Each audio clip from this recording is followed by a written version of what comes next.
The following story has been brought to you by StoriesToInspire.org. Some of you old enough to remember 1976. 1976 was a great year in America because it was the bicentennial. America was 200 years old. So those of you old enough to remember know that in that year, every day there was a celebration, especially July 4th. Every baby that I did in 1976, I gave a red, white, and blue yarmulke. People still talk about it today. Bicentennial yarmulke. Does anybody here remember what happened July 2nd or July 3rd of that year? You gotta tell us. Entebbe, you're right. A plane was hijacked out of Eretz Yisrael, and they took it to Uganda and the Entebbe airport, and there was a Rasha Marusha, worse than a Nazi if it's possible, Idi Amin, who threatened to kill every Jew on that plane. And every Yid in Eretz Yisrael knew somebody who knew somebody that was on that plane. And it was very angestrengt. Everyone was nervous because this guy was crazy enough to blow up that plane because he had killed tens of thousands of people in Uganda already. And so they decided in Eretz Yisrael to make a Yom Tefillah, and everybody was going to come to the Mir Yeshiva and daven. And Rabbi Chaim Shmulevitz, the Rosh Yeshiva, was going to lead the davening.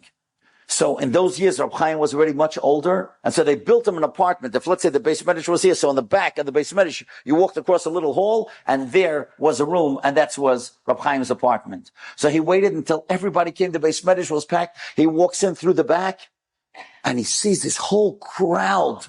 Everybody is so angestrengt and worried, and he knows the matzav in Uganda, and he is so overcome. He sits down, and he starts crying.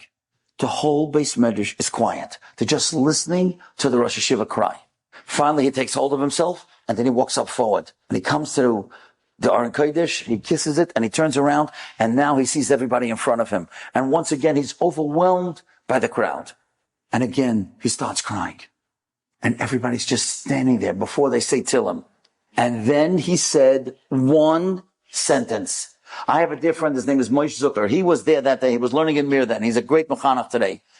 He told me every single time that he thinks of the Tillim that was said that day, he still gets the chills till this day. You know what the one sentence Reb Chaim said was? Daven, as if it was your father or your mother or your brother or your sister who's on that plane. That's how you're supposed to daven.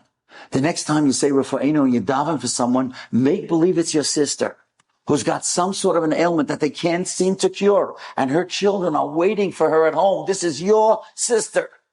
Next time you daven for a man who's got no parnasa, make believe it's your brother who's got 9 kids and doesn't know where to turn to first, and he's so embarrassed and he's so humiliated, and he can't come to a family simcha because everybody can give gifts except him, and your heart is going out for him because you love him because he's your brother. And the next time you daven for an old man, make believe it's your father who's in the nursing home and can't get out because he can't walk straight. That's how you daven for somebody. Think of them as if it was your own family.